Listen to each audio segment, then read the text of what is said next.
నువ్వు స్టార్టింగ్‌లోనే పెద్ద పెద్ద స్క్రిప్ట్‌లు రాయాల్సిన పని లేదు. జస్ట్ 4 సింపుల్ లైన్‌లో రాయొచ్చు. For example, how to unlock A laptop అనే కాన్సెప్ట్ మీద ఒక వీడియో చేద్దాం అనుకున్నాం. ఈ వీడియో స్క్రిప్ట్ నేను 4 లైన్స్‌లో చెప్తా. ఫస్ట్ లైన్ ల్యాప్‌టాప్ ఆన్ చెయ్యి. సెకండ్ లైన్ పవర్ బటన్ మీద ప్రెస్ చెయ్యి. థర్డ్ లైన్ లాగిన్ క్రెడెన్షియల్స్ ఇవ్వు. Fourth line click on enter. Script writing done. ఈ 4 లైన్స్ అందరికీ తెలిసిన కామన్ థింగ్సే. బట్ నువ్వు ఈ 4 లైన్స్‌ని ఎలా ఎక్స్‌ప్లెయిన్ చేయాలనుకుని రాసేదే స్క్రిప్ట్ రైటింగ్. ఇలా ఒక టాపిక్ స్ప్లిట్ చేసి రాసుకోవడం వల్ల నువ్వు ఎక్స్‌ప్లెయిన్ చేసేటప్పుడు నీ ఫ్లో స్మూత్‌గా, కన్‌ఫ్యూజన్ లేకుండా ఉంటుంది.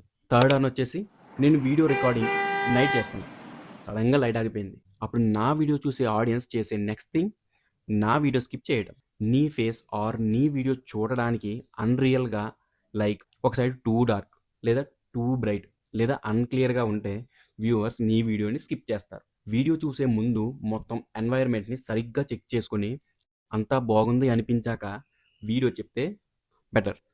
ఫోర్త్ వన్ వచ్చేసి క్వైట్ ఎన్వైర్న్మెంట్. ఇప్పుడు నేను ఈ వీడియో ఎక్స్‌ప్లెయిన్ చేస్తున్నప్పుడు నీకు సడన్‌గా బ్యాక్‌గ్రౌండ్‌లో ఫ్యాన్ నాయిస్ వచ్చింది. లేదా వెహికల్ సౌండ్స్ వచ్చాయి.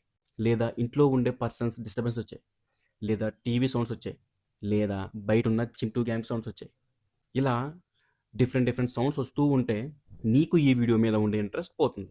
నేను నెక్స్ట్ చేయబోయే వీడియోస్ మీద ఒక బ్యాడ్ ఒపీనియన్కి అయితే వచ్చేస్తావు. సో రియల్ టైంలో వీడియో స్టార్ట్ చేసే ముందు 5 సెకండ్స్ కామ్గా ఉండి సరౌండింగ్స్ అబ్జర్వ్ చేయి. ఎక్కడ నీకు డిస్ట్రాక్షన్ అనిపిస్తుందో గమనించి దాన్ని ఫిక్స్ చేయి.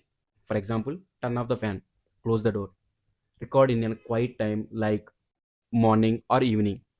నీ సరౌండింగ్స్లో ఉన్న పర్సన్స్ లేదా ఫ్యామిలీ మెంబర్స్ని సైలెంట్గా ఉండమని చెప్పు.